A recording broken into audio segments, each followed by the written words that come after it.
हिंदवी स्वराज्याचे संस्थापक राजे छत्रपती शिवराय या नांदेड जिल्ह्यातील जमलेल्या माझ्या तमाम मराठा बांधवांना माझा मानाचा जय शिवराय।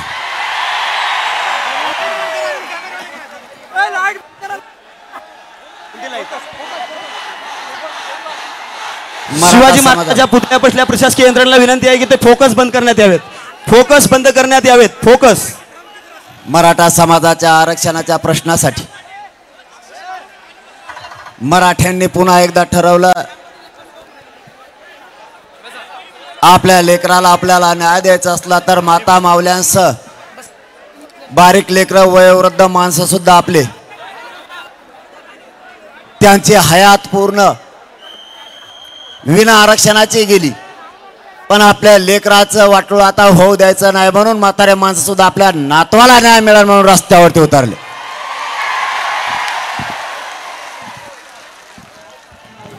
सरकारनं मराठ्यांवरती कितीही डाव टाकले, मध्ये हलवून फिरव म्हणायचं नाही आता, ते माईक फेक अजिबात बाजूला ठेवायचा कोणी पण। सरकारनं मराठ्यांवरती डाव टाकायचं ठरवलं, सरकारनं छगन भुजबळाच्या माध्यमातून पुन्हा सरकार त्याच्या आडोशाला लपायला लागलं। सरकारने त्याला मंत्रिपदही दिलं आणि त्या मंत्रिपदाच्या जोरावर त्यानं ओबीसीचे पडेल फिडेल सगळे आमदार गोळा करायला सुरुवात केली। बहुतेक देवेंद्र फडणवीस साहेबांनी सांगितलं असावं की तू यांना गोळा कर, मी तुला साथ देतो, कारण ज्या सरकारमध्ये छगन भुजबळ राहतोय मग छगन भुजबळला इतकी मस्ती आलीच कशाची।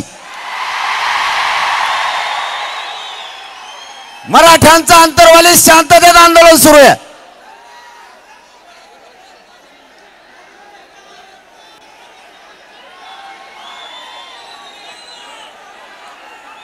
अंतर्वालीत मराठ्यांचं आंदोलन सुरू आहे। आंदोलनाच्या समोरच आंदोलन आणून बसवलं।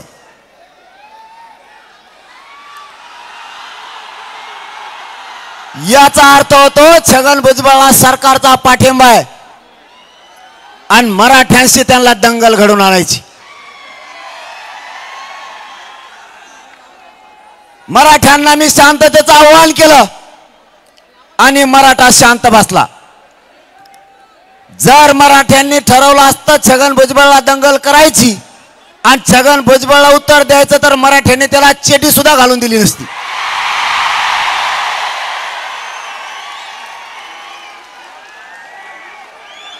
पण मराठ्यांवरती ते संस्कार नाहीत।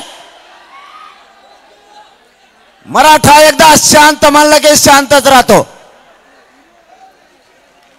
कोणाच्या पायाला पाय लावत नाही आणि पुन्हा पाय सुद्धा पडत नाही। या मराठा समाजाला माझे हात जोडून विनंती आहे, तुम्हाला मी मायबाप मानलाय, तुमच्याशी मी कधी दगा करणार नाही, फक्त शांततेत राहा।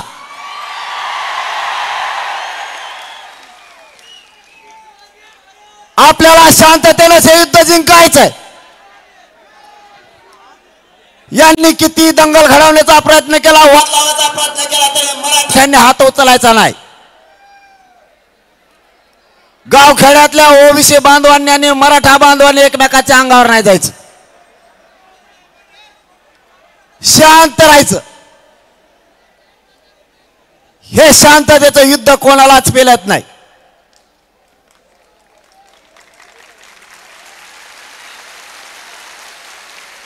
मराठा समाजाला मी मायबाप मानलं, मराठा समाजानं प्रामाणिकपणानं माझ्यावर मुलगा म्हणून विश्वास ठेवलं आणि तुमच्या पायाची शपथ घेऊन सांगतो, मराठा समाजाशी मी एवढा सुद्धा दगाफटका केलेला नाही।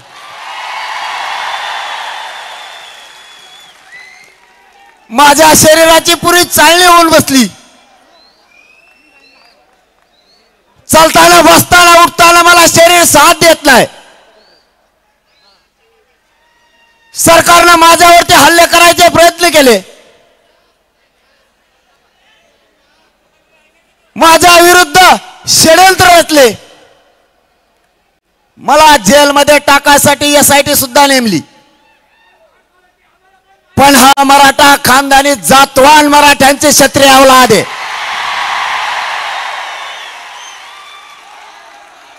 मी भेट सुद्धा नाही आणि माग सुद्धा सरकत नाही. तुम्हाला दिलेला शब्द आणि 6 करोड मराठा माझा जो आशानं आणि अपेक्षेनं माझ्याकडे बघतोय की हे पोरग निष्ठावान आहे, त्या शब्दाला मी कधीच तुमच्या डाग लागू देणार नाही. सरकारचं मायबाप हेच दुःख नाही.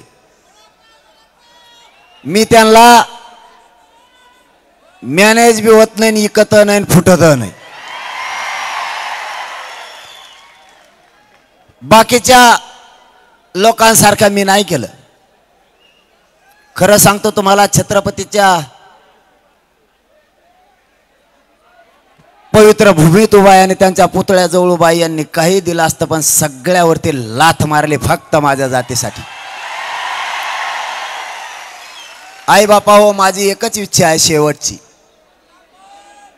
माझ्या गोरगरीब मराठ्यांना, करोडो मराठ्यांना आरक्षण देऊन त्या पोरांच्या अंगावर वर्दी चढलेली बघायची, बस एवढं स्वप्न.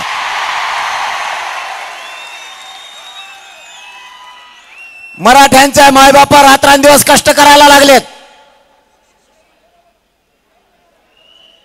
मराठ्यांच्या नोकरदार वर्गाने 1-1 रुपये मागे ठेवून मुलं शिकवल्यात. व्यावसायिक मराठ्यांनी सुद्धा 1-1 रुपये जमा करून आपले लेकरं शिकवल्यात. मराठ्यांनी वेळोप्रसंगी ऊस तोडले. आपल्या आईबापाला वेळेप्रसंगी मुलाला मुलीला जर पैसे कमी पडले व्याजानं काढले. वेळेप्रसंगी त्या मायबापाचं रानही गेलं, सावकाराच्या घशात गेलं, पण लेकराला शिकवण्यात मायबाप मराठा कधी कमी पडला नाही. पण या आरक्षणानं मराठ्यांचा घात केलाय. लाखांना मराठ्यांचे पोर सुशिक्षित बेकार म्हणून आई बापासमोर व्यसनी होऊन हिंडायला लागले. म्हणून मराठ्यांनी ठरवलं आता काही झालं मराठ्यांना ओबीसीतून आरक्षण घेतल्याशिवाय हटायचं नाही. आपल्या मराठा नोकरदार असणाऱ्यांच्या सुद्धा बढत्या होत नाहीत.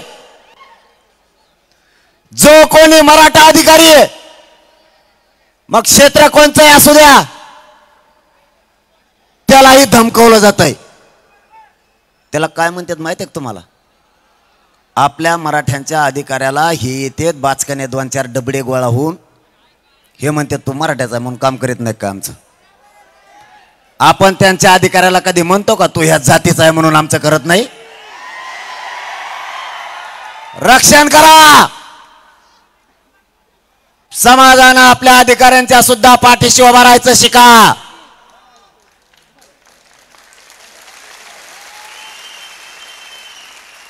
अधिकाऱ्याला त्रास देतात, आपल्या गोरगरीब मराठ्यांना त्रास देतात.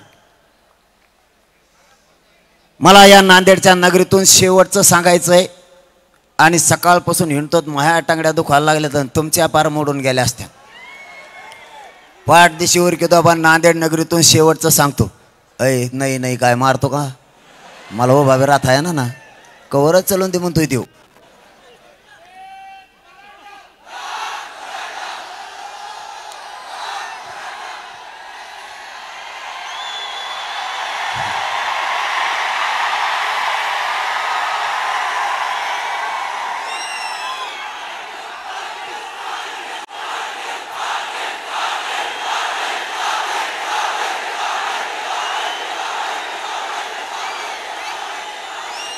पहिल्यांदी पूर्वीच्या काळात पाटील शब्दात लय नाव ठेवायचे. पाटलाने असा खोटा ठोकलाय.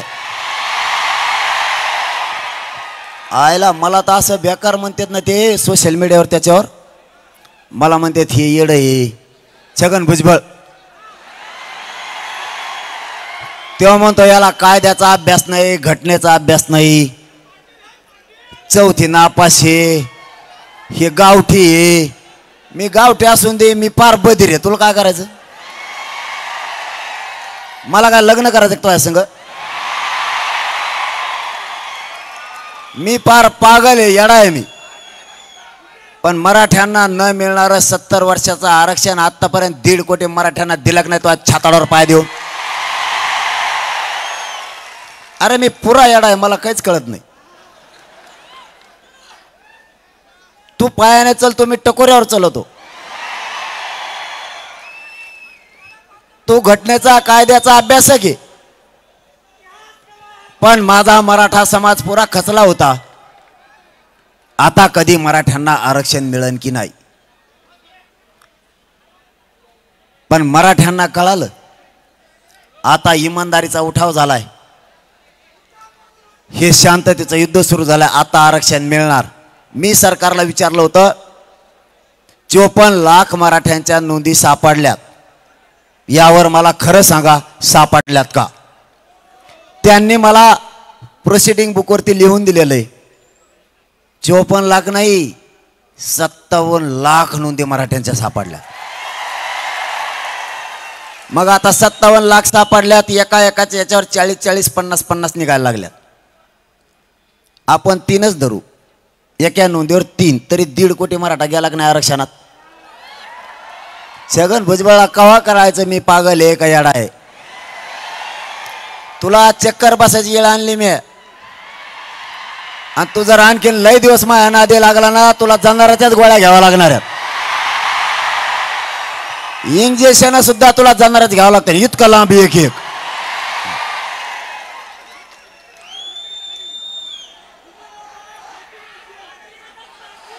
हैदराबादचं गॅजेट लावण्यासाठी समिती हैदराबादला गेली. येडा आहे मी, लागली की नाही कामाला? कामाला लागली का नाही? आपला असा कचका असतो. माझा या नांदेडच्या लाखो मराठ्यांच्या साक्षीनं एक फडणवीस साहेबांना विनंती करायची.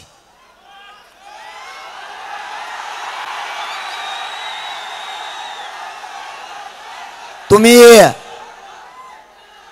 छगन भुजबळला बळ द्यायला लागलात, आमचं काही म्हणणं नाही. तुम्ही त्याला बळ घ्या, कडाला घेऊन हिंडा, त्याचे मुके घ्या, आम्हाला नाही देणं घेणं. पण तुम्ही जी त्याला टोळी जमा करायला सांगितली ओबीसीच्या नेत्याची, आणि त्यांना आम्ही कधी शत्रू मानलं नाही, कधी विरोधक मानलं नाही. तुम्ही आमच्या अंगावरती त्यांना घालायला लागलात. आणि तुमचा दुसरा एक पण आहे की मी ओबीसीचे नेते एकत्र करून पाठीमागं जो नेरेटिव्ह पसरला होता, जो गैरसमज पसरला होता, तो भरून काढणार आहे. फडणवीस साहेब, तुम्ही गैरसमज भरून काढा, खड्डे भरून काढा, चढ उतार भरून काढा, आम्हाला मराठ्यांना नाही देणं घेणं. पण छगन भुजबळचं लय ऐकून राज्यातलं पुरं भाजप संपून बसू नका.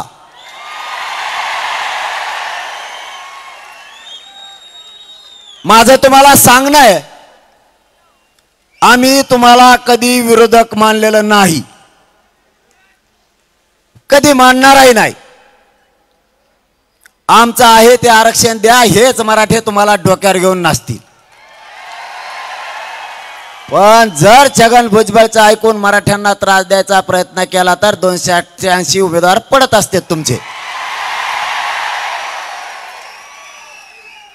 छगन भुजबळ साहेब, आम्हाला आमच्या लेकराच्या पुढे काय दिसत नाही. आता भाजपच्या, राष्ट्रवादीच्या, काँग्रेस, शिवसेनेच्या मराठ्यांनी ठरवलंय, नेता मोठा करण्यापेक्षा आपल्या जातीचे स्वतःचे लेकर मोठे करू. 10% मराठे सुधारतील राजकारणात जाऊन, पण 90% मराठ्यांचं काय?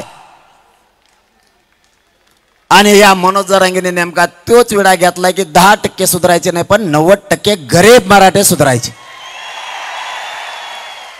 आणि त्यांची तीच पोटदुखी आहे की हे पोरग आपल्याला मॅनेज होत नाही, फुटत नाही, याला एक तर बदनाम करा नाही तर याला संपवा. आता संपवायला येते तर 6 कुठे मराठे अंगावर जातील. बदनाम करते तर माझ्याजवळ काहीच नाही बदनामी सारखं. माया किती पॅन्ट झटकेले तरी 8 आणा खाली पडत नाही. त्यामुळे यासाठी फेल झाली, यासाठी कोणकडे गेली त्याची तिलाच माहीत. आमचं म्हणणं साधं आहे. फडणवीस साहेब तुम्ही पाठीमागं असं म्हणले, मला नाविलाजाने हे बोलायची वेळ आली. 1980 पासून ज्यांनी मराठ्यांना काहीच दिलं नाही त्यांच्या मागं मराठी पळायला लागले. फडणवीस साहेब तुम्ही एक गोष्ट विसरलात. 1980 पासून त्यांनी आम्हाला काही दिलं नाही हे मराठ्यांना माहिती आहे. आमचं 16% आरक्षण सुद्धा त्यांनी ओबीसीला दिलं हे आम्हाला माहिती. आमचं म्हणणं एवढं आहे, त्यांनी जी चूक केली ती तुम्ही का करताय? दुरुस्त करा ना. तेच किती दिवस सांगणार? त्यांनी चूक केली, तुम्ही दुरुस्त करा. आणि फडणवीस साहेब तुम्हाला आठवण करून देतो पुन्हा एकदा, तुम्ही ती चूक दुरुस्त केली होती. 13% मराठ्यांना आरक्षण दिलं त्यावेळेस मराठ्यांनी तुम्हाला 106 आमदार निवडून दिले. 106 आमदार हे तुम्ही विसरलात. आता तुम्ही छगन भुजबळ आमच्या विरोधात उभा केला. बाकीच्या नेत्यांना तुम्ही बळ द्यायला लागलात. आणि माय बापा हो, मी आज तुम्हाला एक गोष्ट सांगायला आलोय. ओबीसीच्या छगन भुजबळची मागणी काय आहे? मराठ्यांच्या 54 लाख दिलेल्या नोंदी रद्द करा. आणि याला पाठबळ आहेत फडणवीस साहेबांचं सरकारचं. म्हणजे मला एक सांगा, आतापर्यंत यांना आरक्षण दिलं गेलं. 1967 ला एकदा आरक्षण दिलं, त्यावेळेस 180 जाती घातल्या. त्याच्या 83 क्रमांकाला कुणबी व्यवसायावर आधारित आरक्षण दिलं गेलं. 180 जातीमध्ये उदाहरणार्थ माळी समाजाची जात आहे, तिचा व्यवसाय शेती आहे. अगोदर एक माळी समाजाची जात घातली गेली, त्याच्यानंतर माळी समाजाच्या राहिलेल्या पोट जाती आरक्षणात नव्हत्या. त्यांचा व्यवसाय सारखा आहे म्हणून एक माळी समाजाची जात आरक्षणात घातली, त्यानंतर बाकीच्या जाती घातल्या गेल्या. म्हणजे अगोदर जाती होत्या 180, आज त्या जाती आहेत 400 450. याचं कारण आहे, अगोदर एक जात घातली, राहिलेल्या जाती या पोट जाती म्हणून घातल्या, उपजाती म्हणून घातल्या, व्यवसाय सारखाचे म्हणून घातल्या. माझं आणि माझ्या समाजाचं 10 महिन्यापासून हे म्हणणं आहे, 83 क्रमांकाला ओबीसी यादीत 83 क्रमांकाला कुणबी म्हणून आहे. तर कुणबी मराठ्यांचा आणि कुणबीचा व्यवसाय सारखाच आहे. त्यांचाही शेती, आमचाही शेती. आपण त्यांना प्रश्न विचारला, फडणवीस साहेब, कुणब्यांची आणि मराठ्यांचा रोटीपिटी व्यवहार होतोय, व्यवसाय सारखाच आहे, आमचे नातेगोते एकमेकांमध्ये व्हायला लागलेत, मग मराठ्यांची पोटजात कुणबी होत नाही का?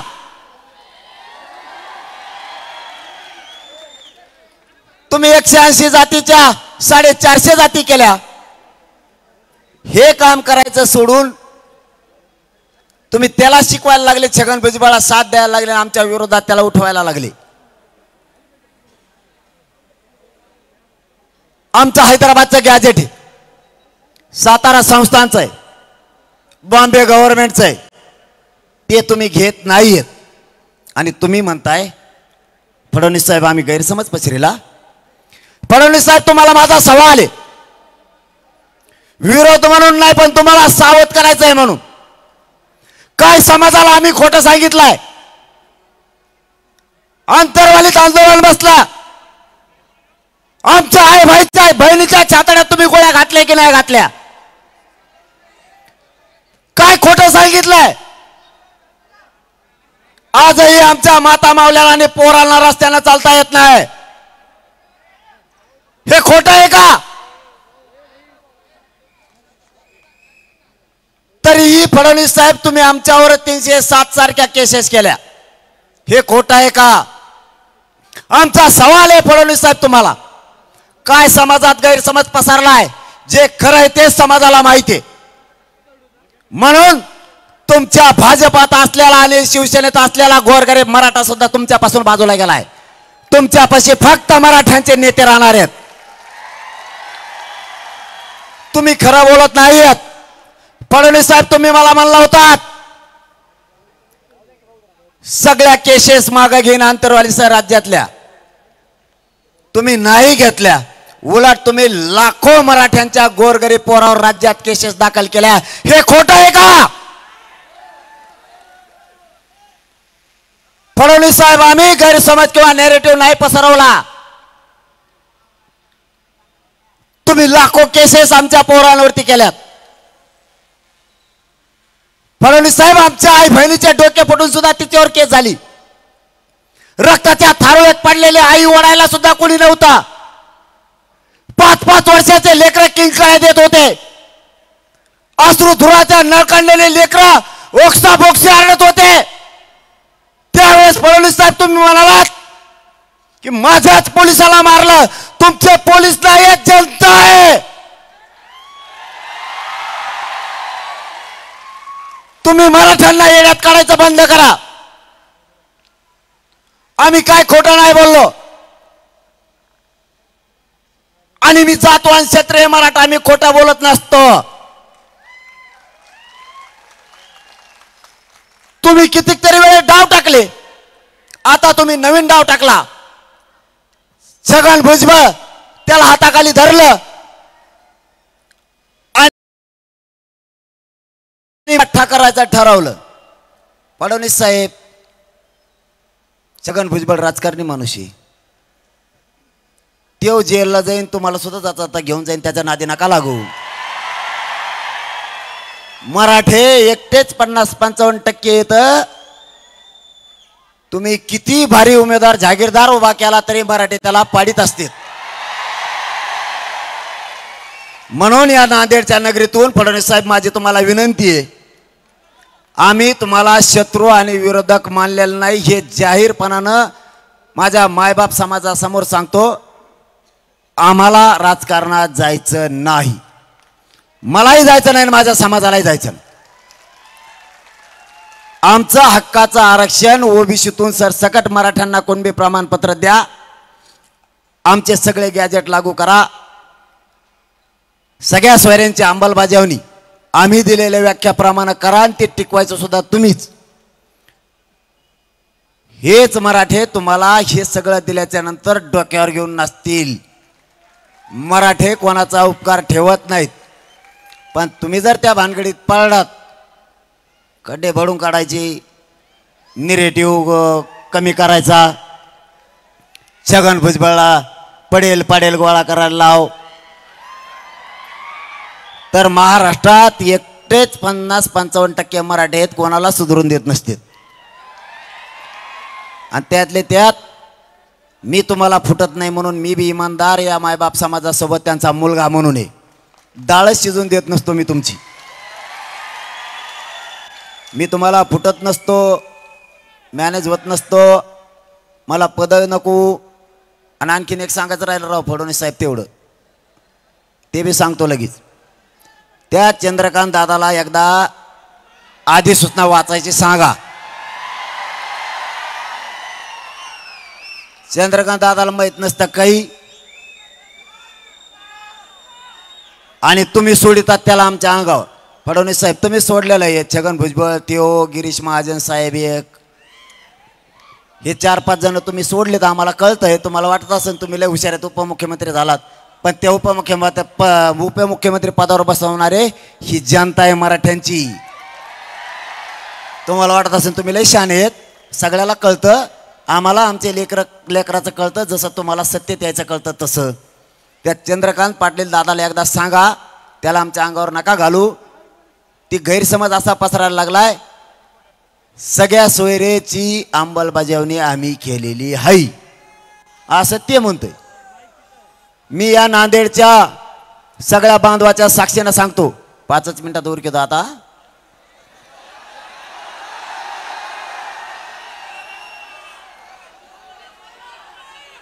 माझं एकच सांगणं आहे फडणवीस साहेबाला, की त्यांना सांगा गैरसमज पसरू नका. सगळे सोयरे आणि नातेवाईक याच्यात फरक आहे. नातेवाईकाचं 17ला अंमलबजावणी केलेली 2017ला.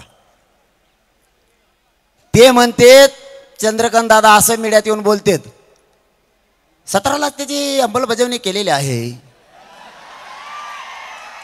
मग मी म्हटल्याप्रमाणे ते झालेलं आहे. तू का म्हटला, तुला काय माहित होतं त्याच्यातलं? इथं सगळे सोयरे आणि नातेवाईकात फरक आहे. जर एका मराठ्यांच्या माणसाचे निघाले, त्याचे चुलते पुतणे काके आजोबा बहीण यांना इतिहास नोंदीच्या आधारावर मिळतं. 10 महिन्यापासूनच्या माझ्या समाजाला माहीत आहे मी काय बोलतोय. आणि ज्या माझ्या समाजाला मराठा बांधवाला माहीत नसेल त्यांनी 10 महिन्यापासूनच्या TV वरच्या बाईट काढायला सुरुवात करा. आपलं म्हणणं असं आहे, ज्या मराठ्यांची नोंद सापडली त्याच नोंदीच्या आधारावर त्याच्या सगळ्या सोयऱ्यांना द्यायचं. नोंद नाही निघाली तरी,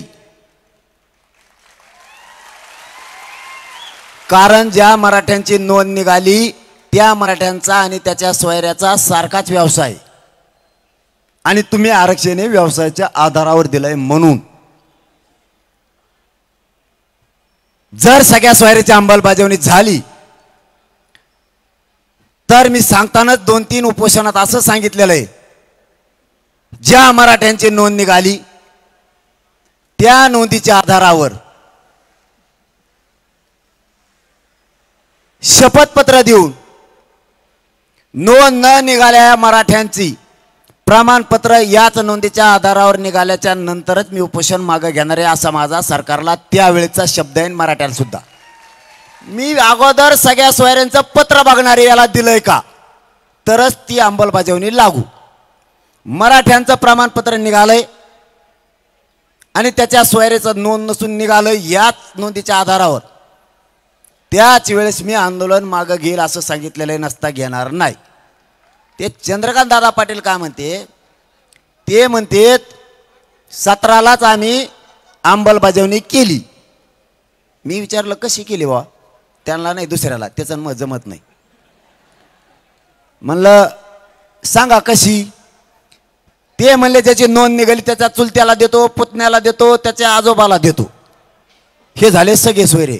म्हणलं आमच्यात नाहीत भाऊ मराठ्यात असले सगळे सोयरे, कारण मराठ्यात चुलत्या पुतण्यात लग्न होतच नाही. ते सगळे सोयरे असूच शकत नाहीत. आमची व्याख्या काय आहे, ज्या मराठ्यांची नोंद निघाली त्याच नोंदीच्या आधारावर नोंद न निघालेल्या मराठ्यांना सुद्धा आरक्षण द्यायचं. व्याख्या काय, मराठा समाजात पिढ्याना पार परंपरेनुसार राज्यांतर्गत लग्नाच्या सोयरीकी जुळतात गणगोतात ते सगळे सोयरे, अशी आमची व्याख्या आहे. त्यांना द्यायचं आणि मग काहीच बोलत नाहीत ते. माझी या नांदेडमधून सरकारला विनंती आहे, ह्या भानगडीत तुम्ही पडू नका, मराठ्यांना त्रास द्यायचं काम करू नका. फडणवीस साहेब ही आतापर्यंत बोललेलं ही तुम्हाला इशारा नाही, काय नाही, ही विनंती आहे. तुम्ही छगन भुजबळाला मंत्रिपद देऊन मराठ्यांच्या अंगावर घातलंय, त्याला थांबवा. दुसरं अंतरवालीच्या पुढं तुम्ही छगन भुजबळ आंदोलन बसायला सांगितलं, ते पण थांबवा. पुढं बसू नको म्हणा, राज्यात काय जळायला नाही जागा. एकमेकाच्या पुढं बसल्यावर वाद होणारच ना, पण आम्ही वाद होऊ दिला नाही. मी सगळ्या परिसरात सांगितलं, अजिबात सामान्य ओबीसीत आणि मराठीत वाद होऊ द्यायचा नाही. छगन भुजबळ दंगली लावीन आणि बंगल्यात जाऊन येशीत बसल. गोरगरीब ओबीसीला गोरगरीब मराठ्याला त्रास भोगावा लागल. मराठे शांत बसले, ओबीसी बांधव सामान्य सुद्धा शांत बसले. यांनी जाणून बुजून त्रास द्यायचं काम सुरू केलंय. आपण फडणवीस साहेबाचं नाव यासाठी घेतोय की सत्तेत ते येत आणि ते सत्तेत असताना ही मस्ती आल्यासारखा छगन भुजबळ करतोय. आपलं म्हणणं आहे छगन भुजबळने एवढी ताकद धनगर बांधवांना एसटीतून आरक्षण मिळवण्यासाठी जर वापरली असती तर गोरगरीब धनगरांच्या लेकरांचं आज कल्याण झालेलं दिसलं असतं. आता ते काय करतंय, त्याने वाटण्या केल्यात, त्याने गोळा केलेत बरेच, प्रत्येकाला वाटून वाटून दिलंय काम. तू हे बोल, तू ते बोल, तू ते बोल. आपण बाकीच्याला विरोधकच मानलेलं नाही. ही सगळं काम छगन भुजबळ करतोय. मराठ्यांच्या आरक्षणाचा खरा मारीकरी छगन भुजबळ आहे. त्यो मुकादम आहे सध्या, त्याच्यामुळं त्यो जातीवाद पसरवतोय. माझी तुम्हाला शेवटची हात जोडून विनंती आहे, छगन भुजबळ साहेबांना बळ देऊन मराठ्यांचं वाटोळं करण्यापेक्षा फडणवीस साहेब तुम्हाला विनंती आहे, तुम्ही मराठ्यांचं ठरल्याप्रमाणे शिंदे साहेब आणि तुम्ही दोघं द्या. हे मराठे तुम्हाला डोक्यावर घेऊन नसतील, ही विनंती आमची तुम्हाला. आणि आडवं चालायचा प्रयत्न केला तर मग मराठे 288 पाडायचे का उभे करायचे ठरीत असतील आणि सगळ्याचे पाडून टाकीत असतील.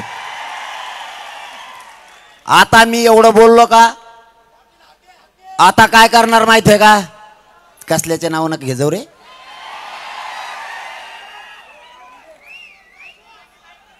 आता का मी फडणवीस साहेबांना इथून विनंतीपूर्वक सांगितलंय, आता फडणवीस साहेब दुसरा डाव टाकणार. आजच सांगतो तुम्हाला, मराठ्याचे 2-4 टकोचे त्याच्यापाशी ते हेंद्रे 4-5 बसलेले मंत्रिपदासाठी आमदारकीसाठी कुत्र्यासारख्या मागं पुढं पळणारे, हे लगेच आता बोलायला चालू करतो ना. आमच्या फडणवीस साहेबाला बोलला का, तो आज आहे का त्यो? इथं मराठा तुझे जात हे, तुझे मायबाप आहेत, ते बोलणार आमच्या याला बोलला. आणि हे असले माकडं मायावर सोडी जाऊ नका फडणवीस साहेब.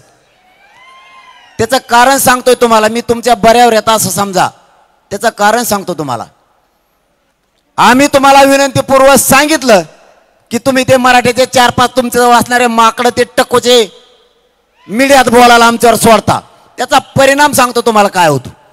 ते माकडं बोलले की मराठ्यांचा पुरा रोष त्यांच्यावर नाही तुमच्यावर येतोय, म्हणून तुमचा दिदारा व्हायला लागला. तुमचं सगळं उलट गणित आहे. छगन भुजबळ मराठ्यांच्या विरोधात बोलला की सगळा रोष तुमच्यावर जातोय फडणवीस साहेब. त्याच्यामुळे त्याला बळ देऊ नका, तो ऑफिसा पायाचा आहे. तो जिकडे जाईल तिकडे काडी लावतो. तो आधी एका पक्षात होता, त्या पक्षाचा सगळा देवारा केला त्यांनी, आता या दुसऱ्या पक्षाचा केला. आणि तुम्हाला सुद्धा फडणवीस साहेब आता त्याची 3री वेळ तुम्हाला हात घ्यायला आणलंय त्यांनी. थोड्या दिवसात तुम्हाला ते तुमचा सोबती करीन, अशी माझी तुम्हाला विनंती, होऊन देऊ नका. त्याला कांदे पचत हातले, तुम्हाला नाही पचायचे फडणवीस साहेब. मी नागरिक म्हणून सांगतोय, परत म्हणता टीका केली. टीका फेका नाही करायला, तुम्हाला खरं सांगायलो. त्याला जवळ करून त्याच्या नादात तुम्ही मराठ्यांना त्रास द्यायचा प्रयत्न करताल. आता आमचा नाईलाज आहे, तुम्हाला जर तेच पायचारला तर घ्या, का करता मग आता त्याला आमचा नाईलाज आहे. तुम्ही त्याला कडावर घेऊन हिंडा, काय करता मग आता त्याचे रोज मुके घ्या, आम्हाला काय देणं घेणं नाही. पण तुम्हाला भरण्याच्या नादानादात, गैरसमज करण्याच्या नादानादात ओबीसीचे काही नेते जवळ केले छगन भुजबळच्या माध्यमातून. या नादात आपण अख्खं महाराष्ट्रातलं भाजप संपून बसलो. तुम्हाला खरं सांगतोय फडणवीस साहेब, मी हे खोटं नाहीये. तुमचे माकडं सुरूच करते ना आता मीडियावर बोलायला. मी टीका केलं, मी बी धुणार आहे त्यांना, नुसतं बोल म्हणा तू. मी हे खरं सांगतोय, खरं पटवून घ्या. तुम्हाला आत्ता एक झटका बसला, नुसतं पाडाच म्हणलोय मी. मी कोणाचं नाव घेतलं नाही, काही नाही घेतलं का रे. मी आपलं म्हणलो पाडात आशे पाडिले. यार तुम्ही खरंच बा, तुमचे मनापासून आभार, लय रपा रप पाडिले तुम्ही. आणि आता तर मी नाव घेऊनच सांगणार आहे बा. तुम्हाला आणखीन एक सांगतो, मराठ्यांना गोरगरिबांना त्रास देणारा ओबीसीचा नेता कोणी असो, कोणी, हा म्हणतो मी सगळे नाही, कोणी असो, त्यांनी जर मराठ्याला त्रास दिला त्याला असं रपकून पाडिताना कवात नाही उभा राहिलं पाहिजे. आणि पाड्याच्या नंतर जो पक्ष त्याला जवळ करीन त्या पक्षाचे बी सगळे पाडून टाका. एका बदल्यात 10-15 पाडी जायची. आपल्या गोरगरिबाला त्रास देणाराची अजिबात गाई करायची नाही. त्यांचा खुर्ची जीव आहे, सत्य जीव आहे. यांना सत्तेकडे जाऊ द्यायचं नाही. मग ते महाविकास आघाडी असू नाही तर महायुती असू, मराठ्यांच्या विरोधात येणाऱ्याला पाडायचं म्हणजे पाडायचं. यांना सोडायचं नाही, त्याशिवाय माझ्या मराठ्यांचं कल्याण होणार नाही. आणि नेत्या फित्याला आता मराठी बेत नाही. खरं एक नाही आहे. नाही तर असे दडपण आणायचे, ते जागा घालून यायचे, ते कपडे ते चष्मा लावलेला ते बदग असं ताईट मारायचं, गरीबावर दोषतच करायचं. आता मराठ्याचे जवळून जातात असं गोताडा आणून त्याला चाल म्हणतात पुढं सरक. हे होणं गरजेचं होतं. माझ्या गोरगरीब मराठ्यांची प्रतिष्ठा वाढणं गरजेचं होतं आणि ती वाढली.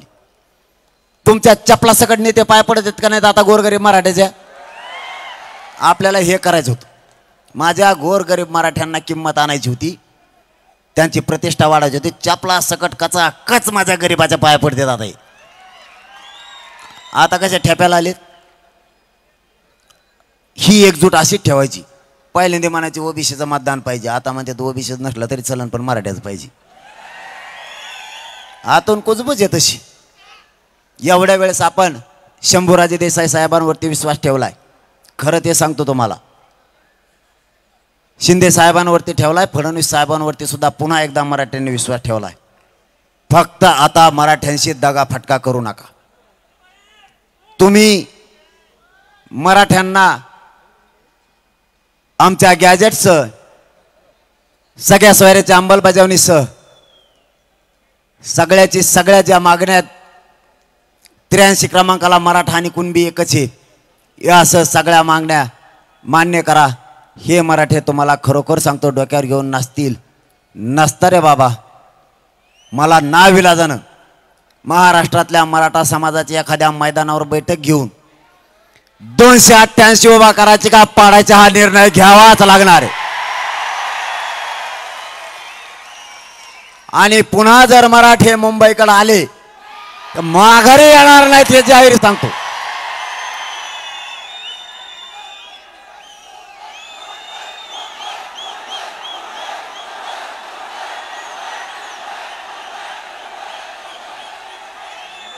तुम्ही मुंबई म्हणले का ते असे कान देऊनच ऐकत आहेत तिथं. त्यांना वाटतं खरंच येते का गाणी. आपण आपला डाव त्यांना आताबत कळून दिलं नाही, कारण ते आपल्याला कळून दिलं नाही. आपण एकाएकीच म्हणत असतो नांदेड चाललो लगेच लातूर जात असतो आपण. त्यांना आपला कचका चांगला माहीत झालाय. ते म्हणतात पाडा तर म्हणतात, कोणाला पाडा म्हणतात मिळ लागाना. मराठ्यानं रप पाडून टाकले. पण निवडून आलेले बिले मस्तीत येऊ नका म्हणा. तुमचे तांगे पलटी करीत असतो आम्ही. मराठ्यांच्या मागण्याकडून राहा. ज्यांनी मराठ्यांचं मतदान घेतलंय महाराष्ट्रात त्यांनी मराठ्याच्या मागणीकडून राहा. नसता विधानसभेला तुम्हाला वाटत असेल आता निवडून आलो तर आपण आपलं 5 वर्ष बिनफिकीर झालं. तुम्हाला पुढचा डाव माहीत नाही. तुमच्या जीवाचा उभा केलेला तुम्ही जीवभावाचा माणूस आम्ही पाडीत असतो. त्याच्यामुळं मराठ्यांच्या बाजूने बोला. मराठा संकटात सापडलाय मायबापाओ. चारी बाजूने घेरायचा प्रयत्न केलेला आहे. आपल्या या शांतता रॅली यासाठी यात जनजागृती एवढ्यासाठी यांनी या सरकारनं मला किती उघडं पाडायचा प्रयत्न केला तरी माझ्या मायबाप मराठ्यांनी मला उघडं पडू दिलं नाही. कारण मी इमानदारीनं तुमच्या लेकरं मोठे होण्यासाठी काम करतो.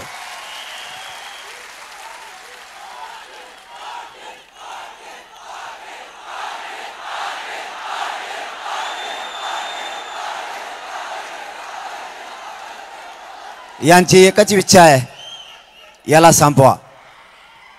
हे पोरग एवढं इमानदार आहे, ह्या पोराला मागं सरकवा. हे गोरगरीब लोकांच्या प्रश्नाला हात घालतंय. गोरगरीब मुस्लिमाला आरक्षण मिळालं पाहिजे म्हणतंय, गोरगरीब धनगरांना मिळालं पाहिजे म्हणतंय. 12 बलुतेदारांचा बंजारा समाजाचा वेगळा प्रवर्ग झाला पाहिजे अशी याची मागणी आहे. कैकाडी समाज सुद्धा आरक्षणात घाला, राजपूत समाजाला आरक्षण द्या, लिंगायत समाजाला आरक्षण द्या अशी या पोराची मागणी आहे.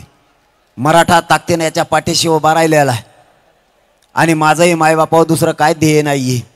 तुम्ही एवढ्या ताकदीने एकवटलात म्हणजे तुमच्या ताकदीचा गैरफायदा मी घेतला नाही. मी कोणाच्या रुपयालाही शिवलो नाही, कोणाचं पदही घेतलं नाही.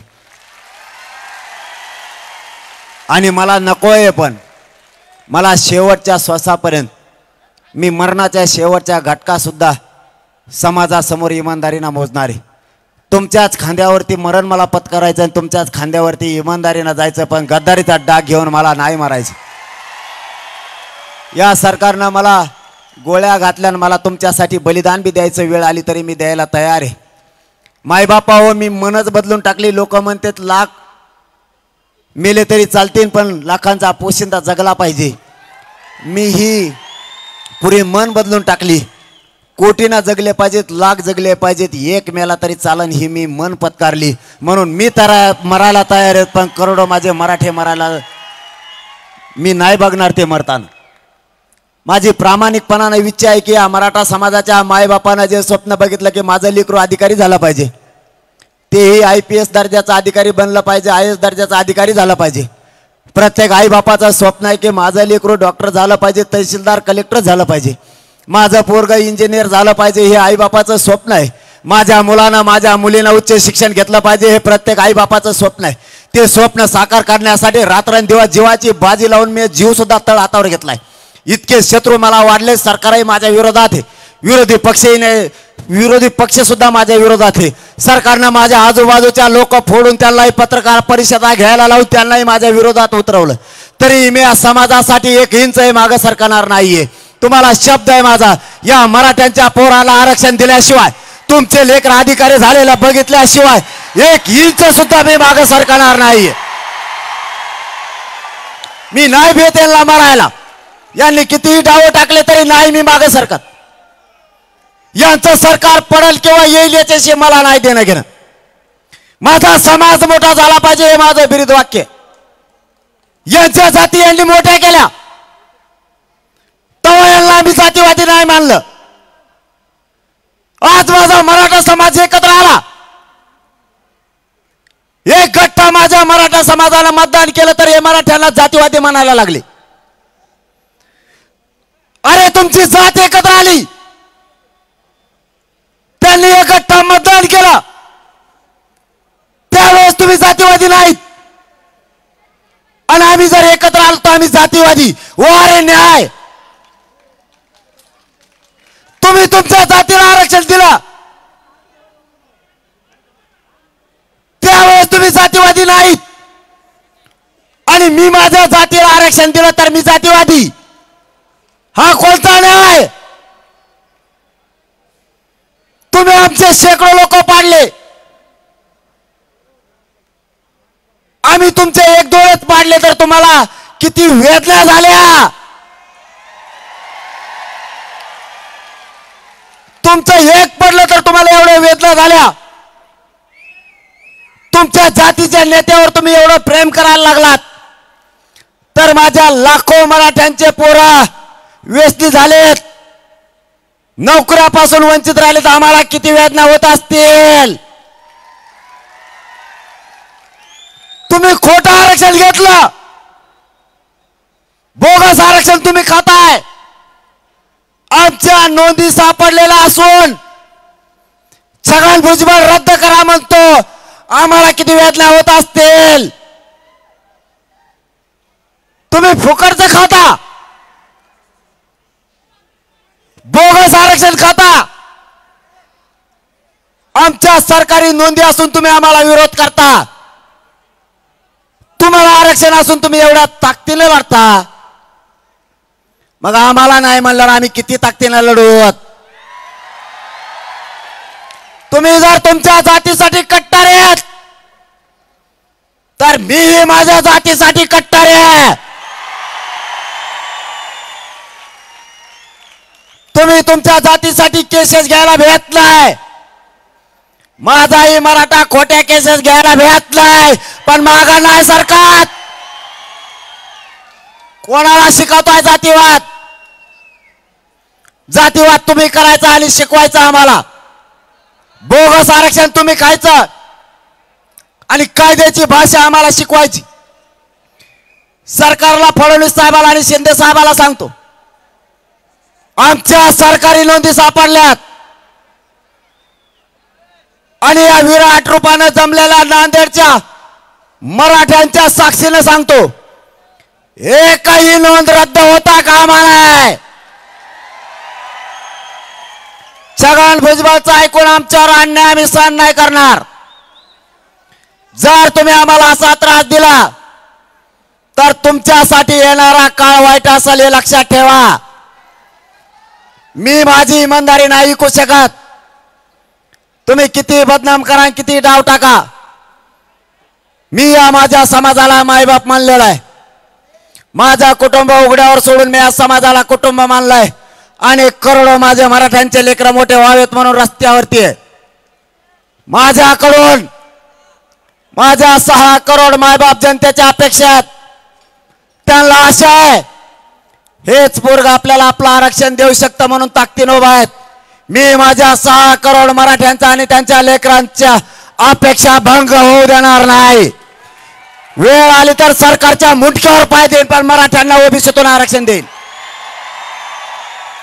तुम्हाला फक्त माझी विनंती आहे, कुणी काही गैरसमज पसरला तर विश्वास ठेवू नका, खोट्या बातम्यावर विश्वास ठेवू नका. मला आता हीच वेळ आहे तुम्ही साथ आणि आशीर्वाद देण्याची. आता ताकदीने गोरगरीब मराठ्यांनी आणि सगळ्या पक्षातल्या मराठ्यांनी एक जीवाने उभा राहा आणि ज्या पक्षाचा आमदार मंत्री मराठ्यांना साथ देणार नाही त्याला पुढच्या काळात आपल्या समोर सुद्धा फिरू द्यायचं नाही. सगळ्यांना माझे हात जोडून विनंती आहे, हे आंदोलन शांततेत ठेवायचंय. एक जीवाने राहा, साथ द्या. माझं शरीर मला साथ देत नसलं तरी मी हटत नाही. मला 4 पायऱ्या जरी चढायच्या असल्या तरी दम लागतोय. मला 4 पायऱ्या उतरायच्या असल्या तरी 2 जणांचा आधार घ्यायला लागतोय. मायबापा हो, मी माझं जीवन तुमच्या पायावरती ठेवलेलं आहे. माझं पूर्ण आयुष्य मी समाजासाठी अर्पण केलंय. ना माझे आईबाप बघितलेत, ना माझे कुटुंब मी बघितलंय. माझं कुटुंब आणि माझे मायबाप तुम्ही आहेत, मला कोणी नाहीये.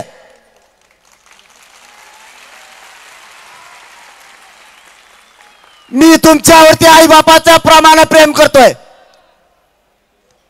तुमचं या लेकरावरती मायेचं प्रेम असू द्या. आता मात्र ही जात मोठी केल्याशिवाय आणि जातीचे लेकर मोठे केल्याशिवाय माग सरकायचं नाही. छगन भुजबळच काय, त्याच्या 100 पिढ्या जरी एकत्र आल्या तरी जिंकू द्यायचा नाही, त्याला यशस्वी होऊ द्यायचं नाही. आणि गोरगरीब ओबीसीत आणि गोरगरीब मराठ्यात वाद सुद्धा आपण निर्माण होऊ द्यायचे नाही. ही सुद्धा भूमिका मराठ्यांनीच पार पाडायची. पण आपल्या जातीला ओबीसीतून आरक्षण घेतल्याशिवाय एकाही मराठ्यानं मागे सरकू नका.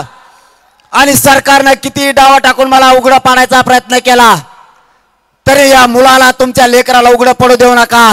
तुमच्या लेकराला आरक्षण दिल्याशिवाय 1 इंच मागे सरकणार नाही, हे शब्द तुम्हाला देतो आणि थांबतो. धन्यवाद. जय शिवराय. सगळ्यांनी आपण आपल्या गावाकडे शांततेत जा. गाड्या एकमेकाला धडकू देऊ नका. यानंतर